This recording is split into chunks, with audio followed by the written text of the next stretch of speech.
Welcome into Seahawks Today. I'm your host, Will Ortner, and frankly, I'm very disappointed. I'm very sad. I'm depressed, honestly, and that is because your Seattle Seahawks were not able to come away with a victory, losing 38-35 to the Tampa Bay Buccaneers. And I want to know what your one-word reaction to today's game was. Please make sure that you respond down below in the comments to whatever that was. And my one-word response?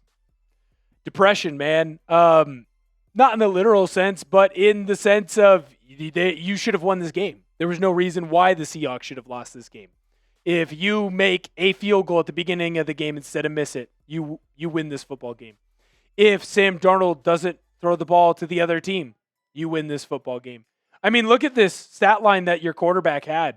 28 for 34, almost has 350 yards, 4 touchdowns. He's basically perfect. He makes one mistake. He gets hit when he's throwing the football. He makes one mistake. If he holds on to the football there, he takes a sack, you use one of your timeouts, you still have plenty of time to go down the field. He just tried to do too much. It's his first turnover that he's had since week 2 against Pittsburgh, and it absolutely kills you. And I feel for the guy because we had guys in the comment section here on our watch party saying, oh, that's why the Vikings got rid of Sam Darnold. That's why the Vikings got rid of Sam Darnold. I just watched a Vikings game. I watched 2 Vikings games overseas. Some tells me they'd be pretty happy to have Sam frickin' Darnold. He had a good game, but he made one mistake. That's going to be why I keep saying that I'm depressed throughout the game, because there's so many opportunities for this team to have won the game. But there was one mistake. Defensively, third down, get a stop, one mistake. Run with Emeka Egbuka, one mistake, he gets free. It's brutal. Kenneth Walker had a really good day. He basically had 10 yards of carry through most of this game. Couple late rushes in short yardage situations is kind of what cost him that 10 yards a carry average. I was impressed with his day, man. It feels like Kenneth Walker is every other game. Every other game he has a big one. He had a big one for you in this game. He was a big reason why this offense got humming. It's why you had 35 points. I mean, frankly, if you don't have a couple stupid turnovers, one stupid decision to put in Jalen Milroe, I mean, shoot, you win this football game, man. You win this football game. Kenneth Walker ran the ball really well. This was your offense operating at 100% capacity, I felt like, aside from a couple mistakes. Jackson Smith-Njigba, another big game for the kid.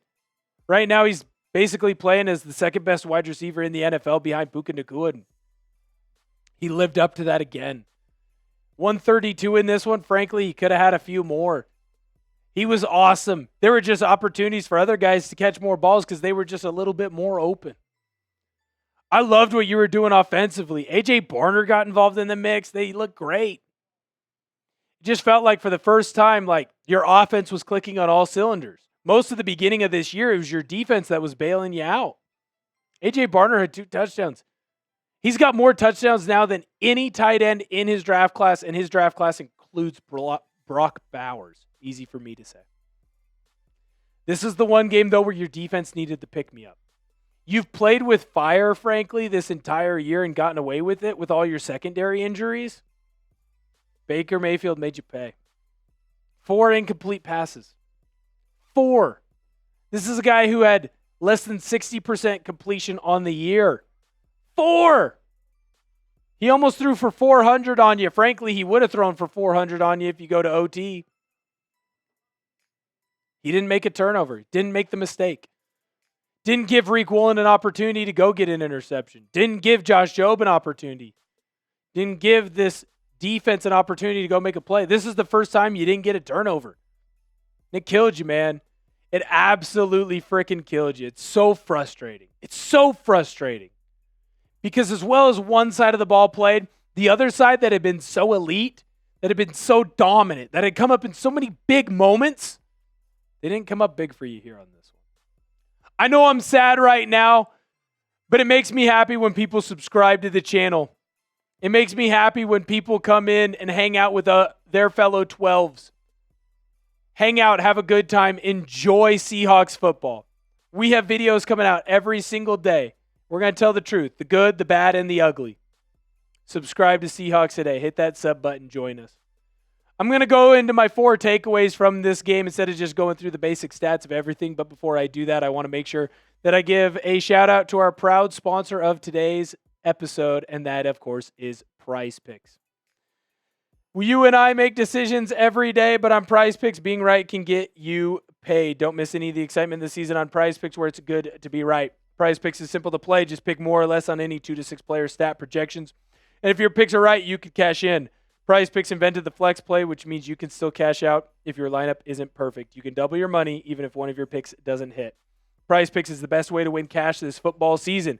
Which players are going off? Which ones are overhyped? Make your picks in less than 60 seconds and turn your takes into cash all season long on Prize Picks.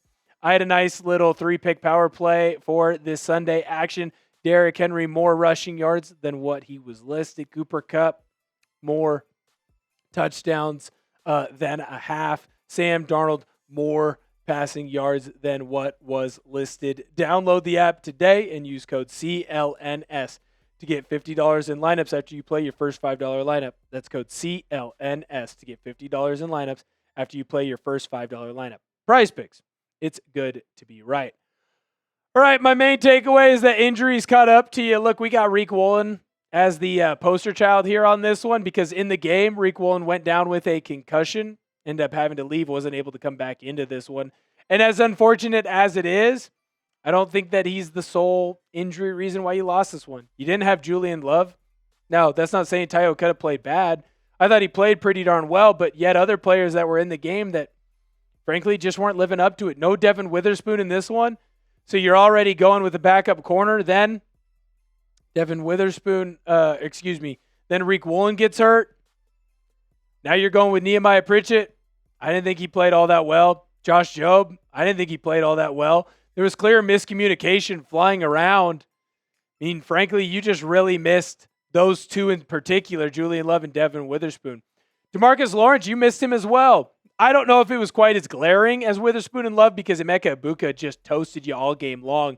Frankly, so did Cade Otton. The passing attack just looked awesome for Tampa Bay. They didn't miss a beat.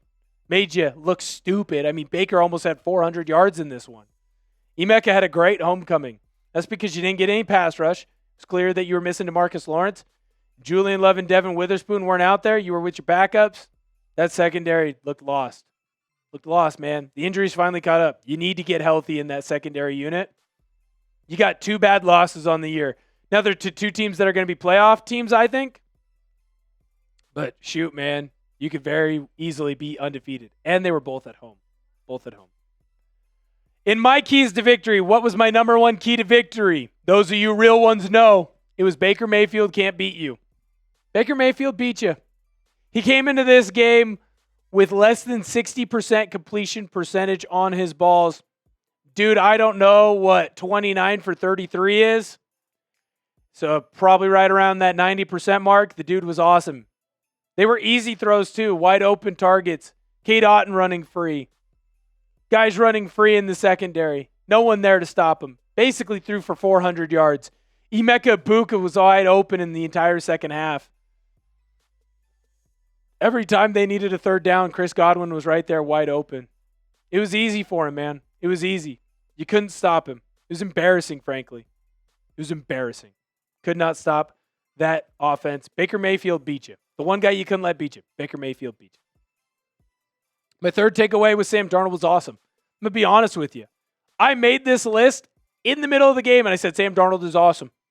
He was awesome. He was. He had almost 350 yards.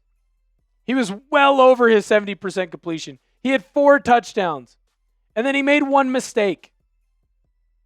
That touchdown to Torrey Horton was electric. He found a way to get free. He should have been sacked in the backfield. He gets the ball out. Caught. Touchdown. He finds A.J. Barner on multiple touchdowns. When you needed a big play from him, he made it. He wasn't the one who made the mistakes. I was blaming a lot of the issues on Clint Kubiak for his play calling, getting too cute.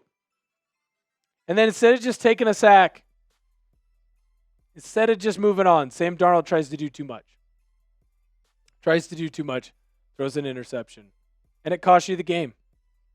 No one play specifically cost you the game, but at the end of it, Sam Darnold's interception is all we're going to remember. And that sucks. That sucks for him. Also sucks because Kenneth Walker, hello. The kid's back to running at an elite level. Another 80-yard performance from him. Frankly, he could have had more. That offensive line was cooking. I talked to you in the pregame about Anthony Bradford needing to look good. He was getting reach blocks. You were running the ball effectively to the left and to the right side.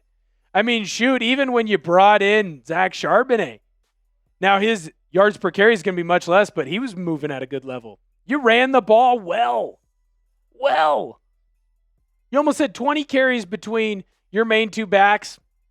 You looked good doing it.